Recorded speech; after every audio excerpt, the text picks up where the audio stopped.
So this time we're going to look at how you cite a website on Noodletools.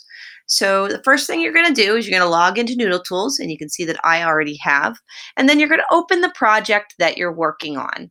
So for this example, I'm working on my Lusitania Period 6 project. So I open it right up, and automatically Noodletools pulls up the dashboard. Some of the dashboard kind of gives me an overview of my project.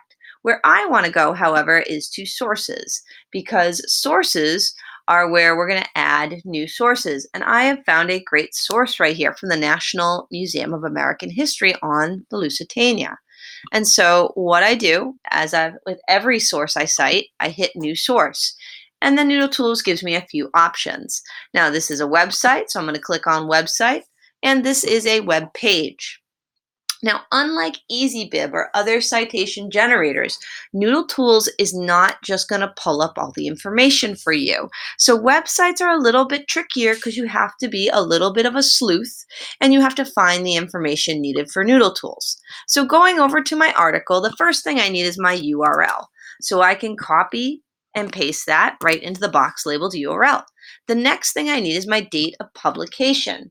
Now, with lots of websites, that's one of the trickiest things to find. Now, with this website that I've got right here, we can see that it's right up top, which is super helpful. So May 4th, 2015. A lot of news sites will have that. It'll be very easy to figure out when the article was written, but others don't. So, like, for example, I pulled up one here that doesn't have it. And so this is from the Library of Congress, which is an amazing site that'll give you lots of great resources. But it's very difficult to find when this actual article about the Lusitania was written. So remember that if you can't find it, it's not the end of the world. It doesn't mean it's a bad source. You just might have to leave that area blank. So for the one I'm citing right now, I've got it. But when I go and do the Library of Congress one, I would have to leave it blank. Next, I need the most recent date of access. This is when I physically looked at the website. And if you click on the blue underline today, it'll fill in today's date for you. So that's a really cool tool with Noodletools. You don't have to worry about, oh gosh, what is the date? Noodletools will do it for you. So the next thing I need is someone who helped create my web page. So whether it's an author, an editor, or a translator. Now on the web page I chose, I have an author. So we can take that author and we are going to type their name in here. Now I know it says middle name. Don't worry about it. You do not need to add a middle name if they don't give it to you. You just leave it blank. Now on my website, there were actually two authors. So I hit add contributor and I add the other author. It's kind of weird that the authors have the same name, but okay. So I'm going to add both of them there because that's the way they listed on the website. My guess is it's probably a mistake and it should only be one, but that's the way they listed on this website. So the next thing I'm going to look for is my web page article title. And there it is right there. So the title of the web page I'm looking at is Remember the Lusitania, 3 Pieces of World War I Propaganda. Now on the website, you can see they didn't properly capitalize the title of the web page. Well, I need to do that, okay? So even if your website doesn't do it, you absolutely need to do that. The next thing I need is the name of the website. And really what they mean by that is the owner of the website.